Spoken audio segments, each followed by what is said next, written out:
कि जिहड़ी क्यादत है क्योंकि जदों उमर अयूब वाली सीट वाला मामला होया तो कह रहे हैं कि मिनिस्टर गौहर गए उमर अयूब नाल मुलाकात भी की और डिस्कस भी होया कि जिहड़ा मामला है वो हुण परेशानी वाले पासे जा रहा है। क्यादत परेशान हो रही है कि अगर हालात इस तरह रहे तो शायद जे कुछ साडे कोल मौजूद है वो भी साडे कोल न रहे। तो ये जिहड़ी हार सी सर ये उत्ते कोई परेशानी है तो दूजा कहा जा रहा है कि शायद जी क्यादत है वो हुण सोच रही है कि मुफाहमत या मुज़ाकरात वाले पासे जड़ा है वो आया जाए। इस हवाले नाल की कहोगे सर? देखो गल ये है कि ये जो अंसार अब्बासी साहब ने ना जी ये कोई ना कोई चुटकुले छोड़ देते हैं नवे तो नवे। कुछ दिनों तो बाद एक नवी सहाफ़ी जी ने है ना सर वो शोशा छोड़ के सीनियर आखना जी सहाफ़ी मैं ने। जरा रेलिवेंट रहा।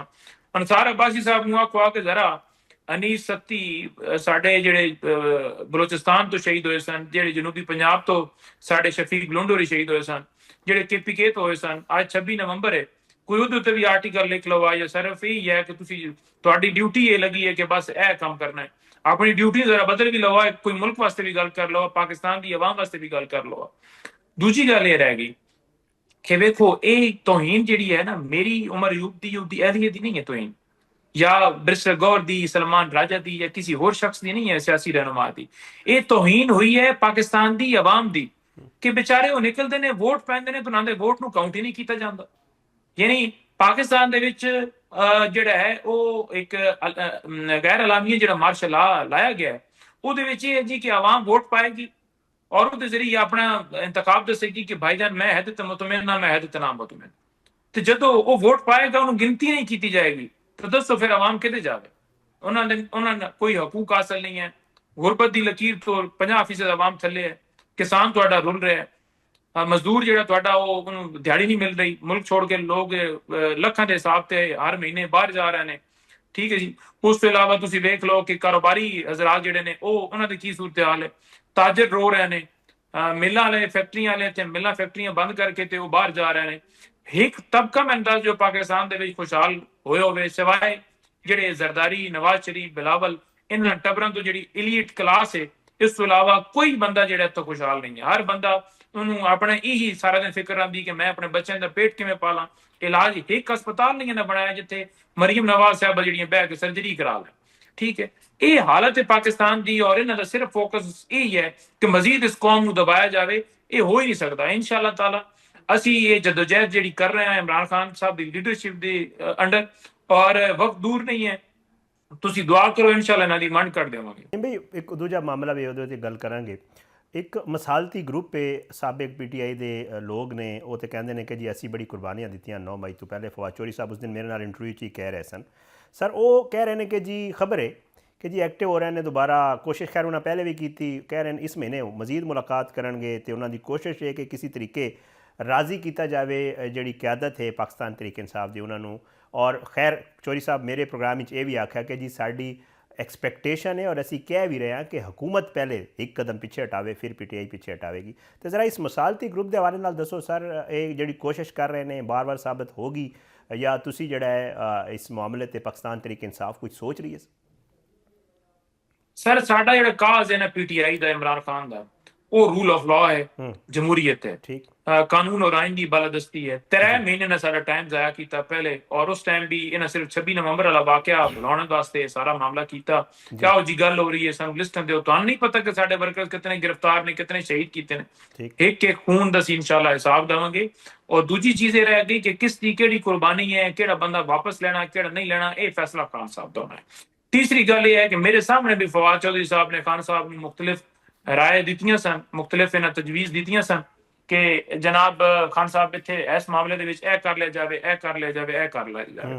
खान साहब का बड़ा वाज़ेह जिहा मौकफ है पाकिस्तान की सलामती, खुद मुख्तारी, रूल ऑफ लॉ, जमहूरीयत, डेमोक्रेसी, आज़ाद इलैक्शन, साडे कैदी रिहा होण, साडे मुल्क दे विच इंसाफ होवे, साडा मुल्क अगे वधे, तरक्की करे।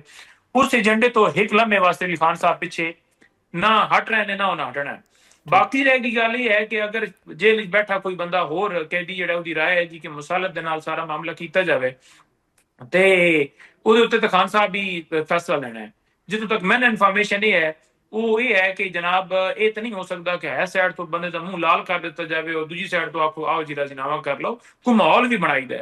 इमरान खान इस वक्त आइसोलेशन दे चैन उहदे उत्ते गल करो भाई पहले आइसोलेशन ਖਤਮ ਕਰਨ, ਇਮਰਾਨ ਖਾਨ ਨੂੰ ਰਿਹਾ ਕਰਨ, ਪਾਕਿਸਤਾਨ ਦੇ ਵਿੱਚ ਜਿਹੜਾ ਹੈ ਇਹ ਜ਼ੁਲਮ ਜਬਰ ਜਿਹੜਾ ਹੈ ਉਦੋਂ ਤਰਮੀਮਾਂ ਕੀਤੀ ਜਾ ਰਹੇ ਨੇ ਕਿ ਜੀ ਤਾਯਾਦ ਤਰਮੀਮ ਹੋ ਗਈ ਹੈ ਜੀ, ਤਾਯਾਦ ਕੋਈ ਪੁੱਛੇਗਾ ਨਹੀਂ, ਤਾਯਾਦ ਕਿਸੇ ਨੂੰ ਟੱਚ ਕੋਈ ਨਹੀਂ ਕਰੇਗਾ, ਜਿਤਨਾ ਜ਼ਿੰਦਗੀ ਉਹ ਜੂਵੇਗਾ ਮਰਨਾ ਤੱਕ ਜਨਾਬ, ਬੇਸ਼ੱਕ ਉਹ ਜ਼ੁਲਮ ਕਰੇ, ਗੋਲੀ ਮਾਰੇ, ਡਾਕਾ ਮਾਰੇ, ਕਿਸੇ ਦੇ ਘਰ ਕੱਦ ਟੱਪ ਕੇ ਜਾਵੇ, ਉਹਨੂੰ ਪੁੱਛਣ ਵਾਲਾ ਕੋਈ ਨਹੀਂ ਹੈ।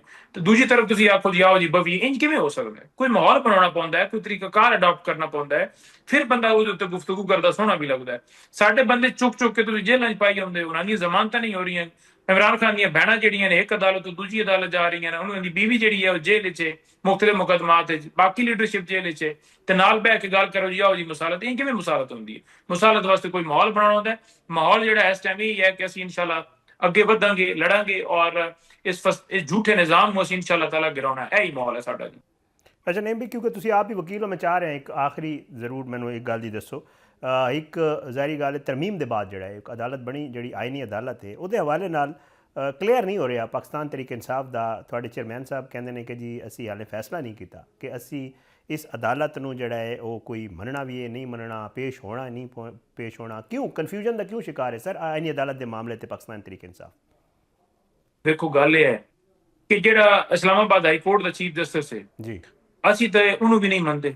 ਠੀਕ, ਤੇ ਕਿਆ ਅਸੀਂ ਉਹਦੇ ਕੋਲ ਪੇਸ਼ ਨਹੀਂ ਹੁੰਦੇ? ਅਸੀਂ ਪੇਸ਼ ਹੁੰਦੇ ਹਾਂ। ਸਹੀ, ਉਹਦੇ ਕੋਲ ਪੇਸ਼ ਹੋਣ ਦਾ ਮਤਲਬ ਇਹ ਨਹੀਂ ਹੈ ਕਿ ਅਸੀਂ ਉਹਨੂੰ ਜਿਹੜਾ ਮੰਨ ਲਿਆ, ਬਲਕਿ ਸਾਡੀ ਮਜਬੂਰੀ ਹੈ ਕਿ ਸਾਡਾ ਲੀਡਰ ਜੇਲ੍ਹ ਵਿੱਚ ਹੈ ਔਰ ਅਗਰ ਉਹਨਾਂ ਦਾ ਮੁਕੱਦਮਾ ਲੱਗ ਗਿਆ ਹੈ ਤੇ ਅਸੀਂ ਅਦਰੋਂ ਪੈਰੀ ਖਾਰਜ ਤਾਂ ਨਹੀਂ ਕਰਾਉਣਾ ਨਾ। ਅਸੀਂ ਜੇ ਵਿਜਈਆਂ ਅਦਾਲਤਾਂ ਨੇ, ਅਸੀਂ ਆਦੇ ਹਾਂ ਜਨਾਬ ਇਹ ਅਦਾਲਤਾਂ ਹੋਈਆਂ ਨੇ ਉੱਤੇ ਜਿਹੜੇ ਬਿਠਾਏ ਕੇ ਲੋਕ ਨੇ ਉਹ ਕੰਪਰੋਮਾਈਜ਼ ਹੋ ਕੇ ਅਗਰ ਬੈਠੇ ਨੇ ਤਾਂ ਉਹਨਾਂ ਨੂੰ ਆਪਣੇ ਜ਼ਾਤੀ ਇੰਟਰਸਟ ਜਾਂ ਦਬਾਅ ਵਿੱਚ ਨਹੀਂ, ਜਿਵੇਂ ਕਈ ਜੱਜਾਂ ਅਸੀਂ ਪਦੇ ਦਿੱਤਾ ਹੈ, ਪਾਕਿਸਤਾਨ ਦੀ ਹਿਸਟਰੀ ਵਿੱਚ ਯਾਦ ਰੱਖਿਆ ਜਾਵੇਗਾ। ਅਸੀਂ ਆਦੇ ਹਾਂ ਤੁਹਾਡੇ ਜ਼ਮੀਰ ਜਿਹੜੇ ਨੇ ਉਹ ਜ਼ਿੰਦਾ ਰਹਿਣੇ ਚਾਹੀਦੇ ਨੇ, ਤੁਹਾਡੀ ਆਵਾਜ਼ ਜਿਹੜੀ ਉਹ ਬੁਲੰਦ ਹੋਣੀ ਚਾਹੀਦੀ ਹੈ ਇਨਸਾਫ ਵਾਸਤੇ। ਅਸੀਂ ਰੋਜ਼ਾਨਾ ਜਾ ਕੇ ਉਹਨਾਂ ਦਾ ਜ਼ਮੀਰ ਜੋੜਦੇ ਹਾਂ। ਹਾਂ ਅੱਗੋਂ ਲੰਮੇ ਪੈਰਾਂ ਤੇ ਫਿਰ ਉਹਨਾਂ ਦੀ ਮਰਜ਼ੀ ਹੈ। ਲੇਕਿਨ ਦੂਸਰੀ ਗੱਲ ਇਹ ਰਹਿ ਗਈ ਆਈਨੀ ਅਦਾਲਤ ਦੀ ਗੱਲ। ਵੇਖੋ ਆਈਨੀ ਅਦਾਲਤ ਜਿਹੜੀ ਹੈ ਉਹਦਾ ਕੰਮ ਕੀ ਹੋਣਾ ਜੀ? ਤਸ਼ਰੀਹ ਕਰਨਾ। ਤੇ ਕਿਹੜੇ ਆਇਨ ਦੀ ਤਸ਼ਰੀਹ ਕਰਨੀ ਨਾ ਜਿਹੜਾ ਰਹਿ ਕੋ ਨਹੀਂ ਗਿਆ। ਪਹਿਲੇ ਵੇਖੋ ਤਾਂ ਸਹੀ ਨਾ, ਬਾਇਨ ਹੈ ਵੀ ਸਹੀ ਹੈ ਕੋਈ ਨਹੀਂ, ਜਦੋਂ ਆਇਨ ਹੀ ਨਹੀਂ ਰਹਿ ਗਏ ਤਾਂ ਫਿਰ ਤਸ਼ਰੀਹ ਕਿਹੜੀ ਹੈ? ਇਹ ਸਾਰੇ ਡਿਗੋਸਲਰ ਨੇ ਇਸ ਝੂਠੇ ਨਿਜ਼ਾਮ ਨੂੰ ਬਣਾਉਣ ਵਾਸਤੇ ਜਿਤਨੀ ਮਰਜ਼ੀ ਤਰਮੀਮਾਂ ਕਰਕੇ ਲੋਹੇ ਦੀਆਂ ਸ਼ੀਲਟਾਂ ਲਾ ਲਾਉਣਾ। ਜਦੋਂ ਮੌਤ ਆਉਣੀ ਨੇ ਇਜ਼ਰਾਈਲ ਆਉਣਾ ਤੇ ਫਿਰ ਸ਼ੀਲਟਾਂ ਵਿੱਚੋਂ ਵੀ ਚੁੱਕ ਲੈਣਾ। ਬਾਕੀ ਰਹਿ ਗਈ ਇੱਜ਼ਤ ਔਰ ਜ਼ਿਲਤ ਦੀ ਗੱਲ।